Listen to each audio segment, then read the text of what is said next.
Hello everybody, it is I, V8 Development. I hope you guys enjoyed the first episode of SDUA, and I promise there is more to come. Right now we are scripting 3 different SUA related things. Right now I am the only editor.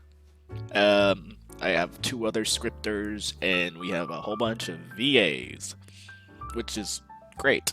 Also be looking for other projects that'll be on the channel, but right now what we are doing is something nice, something calm, something relaxing, refurbishing, and equal to everyone. Why do I have it zoomed in like that? Oh, it's because of my control scheme.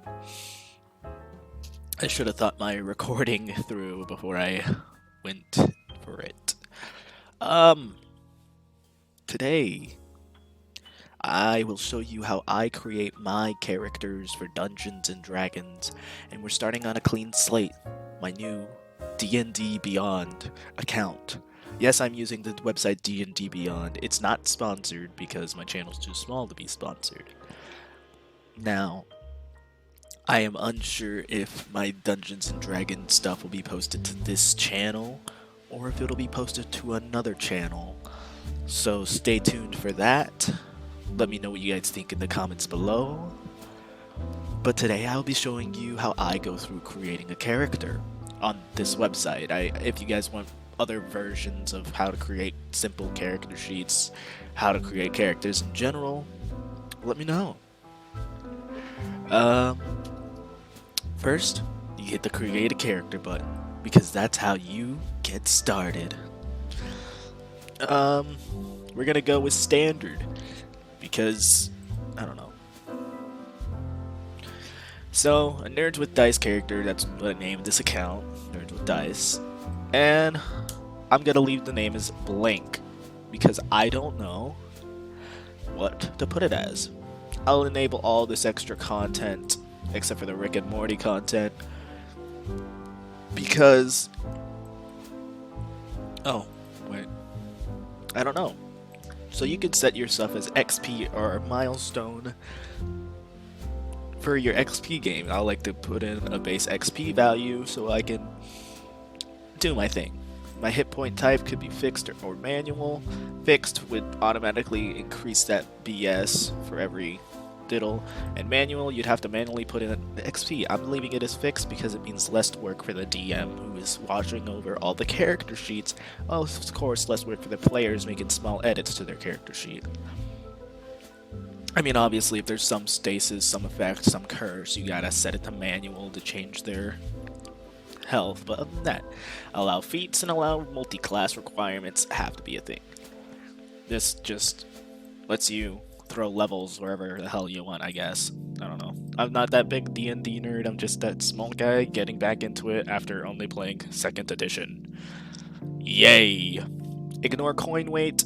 Yes, because coins can weigh a lot. Well, maybe. Because if I turn it off, maybe for the campaign, I think that'd be interesting. Embrexit type. Use the standard Embrexit rules, disable Embrexit display, or use more detailed rules. I'm gonna leave that to used. Ability scores, modifier top. This is just a preference. I like to have the modifiers on top of the actual score so I see what everything's being. I'm gonna label this one as private, since it's on a video, public, and it's blank. Next we have a standard assorted races. I grabbed some homebrew stuff because I like to have a variety. I am buying books from this website every now and then so I unlock even more content. But I always see myself creating either a human, dragonborn, kobold, but today we're gonna go with the Goliath.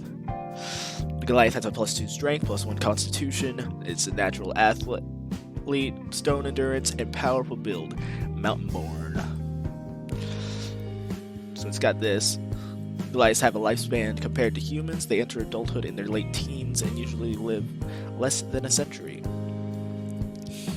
Alignments, you know, the thing that most people actually don't follow.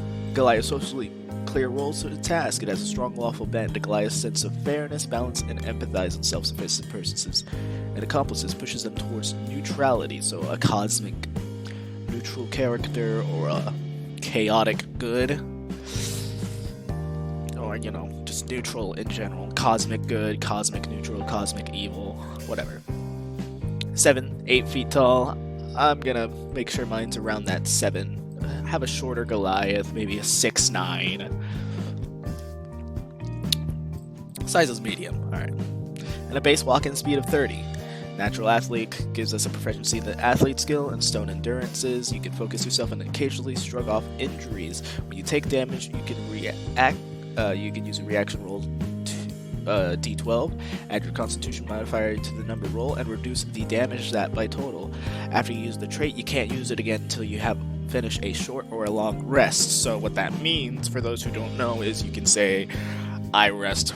Let's say you're in a town, your party is scavenging around for items, quips, and wares, and it comes to your turn.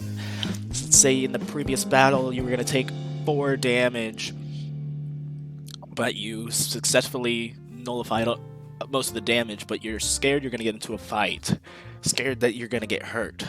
You just say, hey, I'm going to rest. I'm going to relax. I'm going to sit down. I'm going to rest for this amount of time. The DM will most likely allow you to rest if time for the story advancement allows. And that's how I get rests done. If you guys do it in a different way, it's pretty cool. Powerful build. You can count as one size larger when determining your carrying capacity, the weight you can push, drag, or lift. Mountain-born. You're acclimated to high altitudes, including elevations above 20,000 feet. You're also naturally adapted to cold climates, as described in Chapter 5 of the Dungeon Master Guide, which I have 3 copies of. I also have 2 copies of the Player's Handbook, and a Monster Manual. You're probably wondering why I have 3 copies of the DM Guide and 2 Player Handbooks. It's so I have extra copies to literally throw at a fucking player. So be wary if you guys end up playing with me for reals. I can speak, read, write, and common and giant, so that's a good thing. Next. So I'll choose the race. We went over all that stuff. We got the... Oh yeah, non-copyright coffee house sound effects. Love me with some coffee. This is all the stuff I just read. I probably could have just read it here, but that's okay. Now a class. Normally we see some barbarians, fighters. I've played with a couple of monks and paladins, but I mean,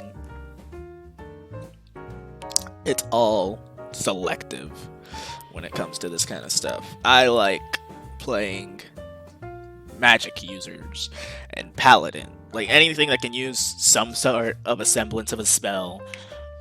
That's kind of my character, but I'm gonna go out of my comfort zone for this character, and we're gonna go for a classic cleric. No, that's a magic user.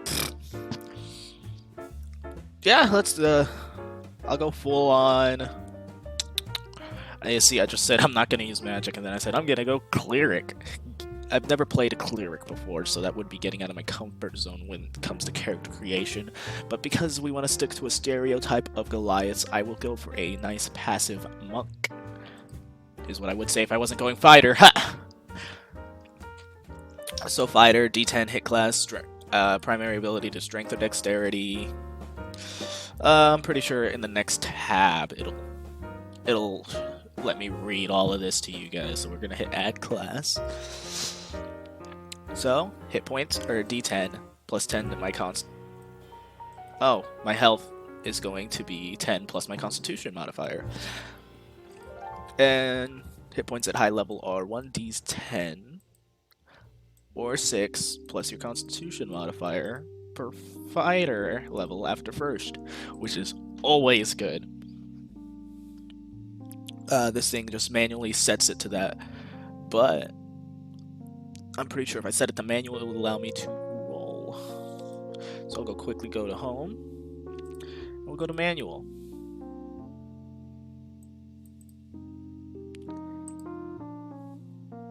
because I do not want fixed. I will not, because to give you guys the full experience of leveling it up. So we're gonna go to. I'm gonna start this whole party off at level 3 for my D&D series that I'll eventually start. So manage HP. So 10. Let me get my. Like that one time I don't actually have dice in my vicinity is the one time I'm like, haha, I'm gonna use a dice. Good thing I literally have a singular D10 with me. So first one is 9.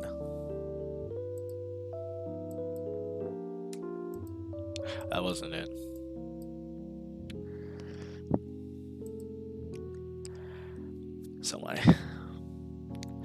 So 9, 10 plus 9, we're going to put that to 19. I think I'm doing it wrong. Second one. No, wait, I'm doing this wrong. So we start off with 9. We roll, and that's 9 plus 2, which is 11. And the last one is 8, so we got 19. Here we go. Keeping that dice there in case I need something else. Proficiencies. Yeah. You know, it just kind of struck me that I could have rolled a 1 for my health. But I think, like, there's a universal rule. Yeah. Or, like, leave it to minimize at 6. So I can use all armors and shields, simple weapons and martial weapons. No, I can't use. I am not proficient in tools. Strength and Constitution are my saving throws. I'm proficient in these. And I can choose 2 skills. So, because we're a fighter, we're gonna go for intimidation and animal handling because I want to wrestle. I want to manhandle a bear. Like grab it, beat it to the submission, and then have a bear pet. Fighting styles. So archery, defense, dueling, great weapon fighting, protection, or 2-weapon fighting. So I'm going to go for protection. When a creature you see attacks a target that's within 5 feet of me, I can use my reaction to impose a disadvantage on the roll, but I must be wielding a shield. Meaning I'm probably going to turn this guy to like those animes where everyone's like, I'll put everything into defense. Like that. Second wind lets me I have a limited stamina well. I can draw to protect myself from harm on my turn. Or I can use a bonus action to regain hit points equal to 1d10 plus my fighter level. So let's say I'm level 3, so I rolled a 2, so I'd regain 5 health because I'm level 3. Once you use this feature, I'm, of course, long, short rest. Action Surge. Starting at the 2nd level, you can push yourself beyond your normal limitations for a moment on your turn. You can take 1 additional action. And then short, long rest between uses, and I can use it twice at level 17. At the 3rd level, I can choose an archetype of strive, ammunition, and combat styles, techniques. I can choose Champion, Battlemaster, Eldritch Knight. I want to be a... Oh my god, there's so much. I'm going to choose Battlemaster. It gives me a whole bunch of these. So now I have combat superiority. When I choose this archetype at the 3rd level, I learn maneuvers that are fueled by special dice called... I learn 3 maneuvers. I get 2 more out for my choice at 7th, 10th, and 15. Superiority dice. I have 4 superiority dice, which are D8. Superiority die is expended when you use it. You regain all of your expended superiority dice when you finish a long or short rest. Great for me. Saving throws. Some of your maneuvers require a target to make a saving throw to resist the maneuver's effect. Saving throw is a DC calculating as follow. And that's it right there. Student of War. This man's gonna be proficient.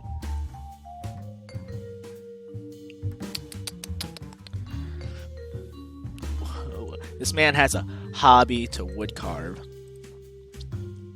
I gotta choose 3 maneuvers.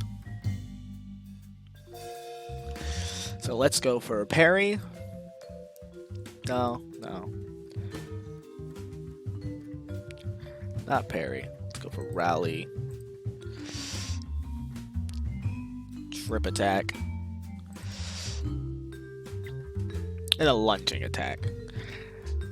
So I can increase my reach by 5 feet.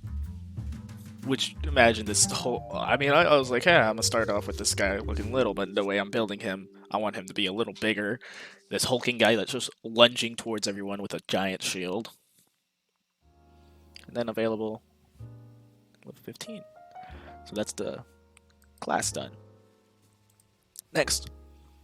Ability scores. I normally use the standard array of 8, 10, 12, 13, 14, and 15. Manual. Point buy. Yep. Point buy is a thing.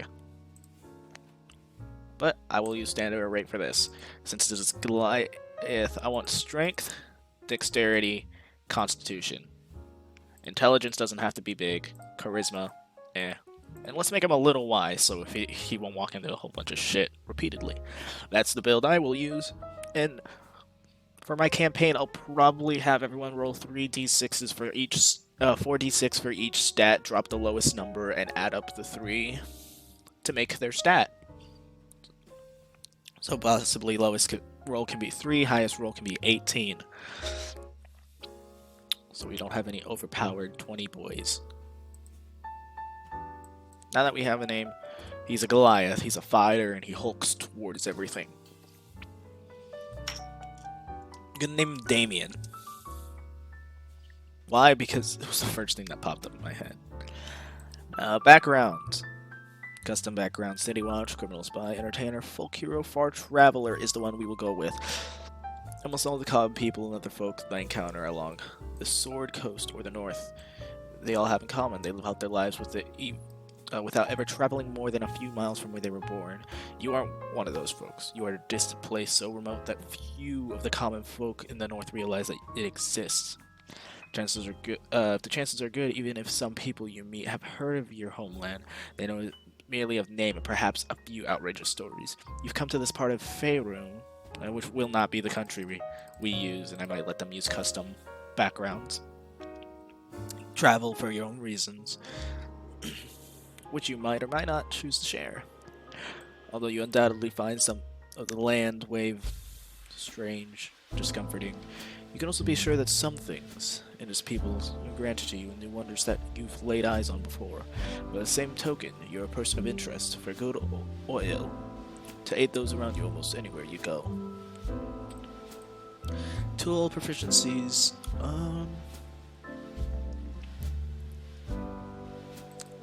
proficient in the dice set, and an extra language I will go for is Goblin, because when you're a tall, giant folk, everyone around you is small, so you would want to learn like the smallest bits of stuff.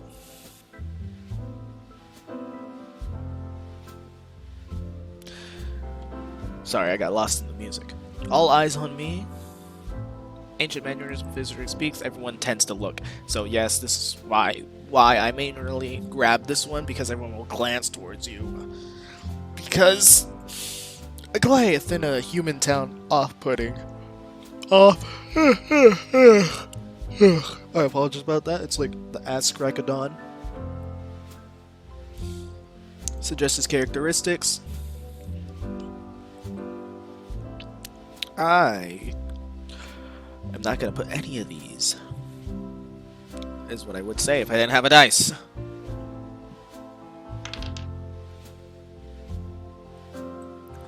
Boom. I express affection and contempt in other ways that are unfamiliar to others. Adventure far from home. A little bit chaotic. My bonds. The gods of my people are a comfort to me, so far from home. And flaws. Tempting. I have a weakness to those intoxicated in pleasures of this land. So So if they're like, we partake of this drink here, he'll be like, no, I must partake in the drink then. You know, I think he'd have a more deeper voice. Something more adventurous, something more far-found. Avast! Lunging into battle, with great sword in hand, shield in the other. Master of my works. Something like that. I'm not going to give him an attuned magic item. Normally I would give every player in the party a starting item. Like, what am I going to do? Not available. Boom. I'll make custom items later for the story, but that's it. So normally I'm like, I'll start them up with equipment because most players are like, oh great, we're buff naked, and I'm like, no, you have like poor people clothes. That's about it. So we're gonna start him with leather armor and a longbow, surprisingly, is what I would say if he wasn't chainmail. Yeah, I get it, the joke's not funny. I'm trying to be funny, I'm not a comedian, I guess I actually am a comedian, but shush. I'm gonna give him a martial weapon and a shield. The weapon I'm gonna give him is a... Can I get a sword? No, I cannot.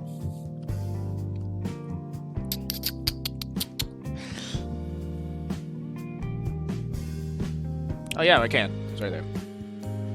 Boop. We're gonna give him a short sword and a shield, so he has to get up and close for battle. So we're gonna give him 2 hand axes, dual wield in battle maybe, and we're gonna give him an explorer's pack since he's a far traveler. An explorer pack includes a black pack, bedroll, mess kit, tinderbox, 10 torches, and 10 days of rations, water skins, and 50 pizzas of hemp rope. So, game set, and we're giving him that dice set that he's good with. I get 5 gold coins, pieces of jewelry worth 10 each, poorly written maps, and I'll add starting equipment. So I'll put the chainmail on, and we'll wield the shield on us always, but we'll have everything else sheathed when we get to the town. What's next? Is I can view his character sheet. Now the good thing about Dndbeyond is you don't have to write anything down. That's great. Everything is generated here, put it onto a character sheet, and this is why I like it. I have the base bits right there, and I have the modifiers up top. The modifiers are what really count in this place. A proficiency bonus, walking speed, armor class is right there. Our HP, modified by our Constitution modifier, is a total of 25 at the level of 3. That's actually some good stuff. Our passive wisdom, everything is right here where we need it. You don't know what something is, you just click on it. Dndbeyond's kind of got everything covered when it comes to this, and I'll be using this to maneuver, manage, and watch over my character sheets during my campaign. It'll also allow me to use their tools, which has a Twitch extension, which I will use to quickly pull up character sheets to rival in riches. It'll be great. Hopefully everyone can enjoy it, and I'm hoping to get a good party set up too that are mostly always available when I need them to do it. If you guys want to see more of these D&D type content, maybe I could talk about my story time, bring in some other people who play D&D, we could just talk about it. Let us know. If there's other specific content you want to see from this channel, throw it down below too. I'm looking to throw in some skits, some audio dramas, and more Steven Universe Abridged, which might get its own side channel so it doesn't flood my area of content. If I decide to turn this into a main developing channel, I would only want original content on this channel if I continue forth with this. So just let me know your general ideas where you would like the future of this channel to go and grow. Thank you for watching the video. This has been Damien in the creation, and I will see you in the next video.